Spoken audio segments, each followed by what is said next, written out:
further progress report on the new pattern for my so-called Burgundian gown. So it's basically done, and I am super happy with, well, the bodice anyway, which was the trickiest part. Specifically, what I have historically had issues with this particular gown is getting this arm's eye to actually sit where it's supposed to after the sleeves have been attached. So I finally figured out all the right angles, the right shape for the curve of the arm's eye, of the head of the sleeve into the arm's eye, to shape my extremely round and square and muscular shoulders. I'm really happy how this turned out. Now, this is a turn back collar, by which it's not a separate collar attached on, it's just part of the bodice, and it's designed to turn back basically like the same way that modern business suit coats actually turn back. Same thing in the back. Look how nicely that lays, and because this is in the style of Margaret of York, it is beautifully fitted through the body.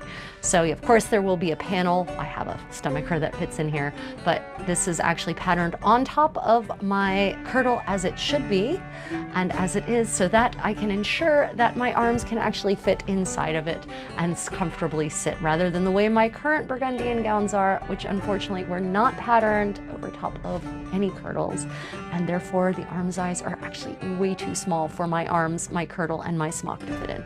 So now, no finagling required. It sits on my shoulders.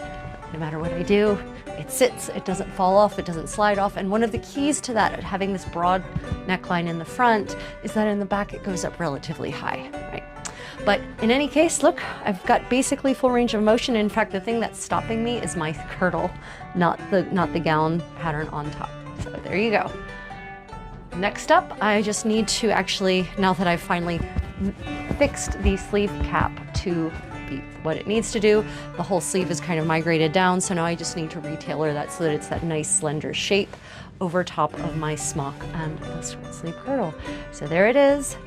Burgundian gown patterning. I will actually think I'll be able to get it cut out this week and at least get the long seam sewn by machine before heading off on my 14-day cruise, followed by a week in Europe. Get it all done in time for the immersive event that I have at the end of October. Well, everyone, until then, happy sewing and stay creative.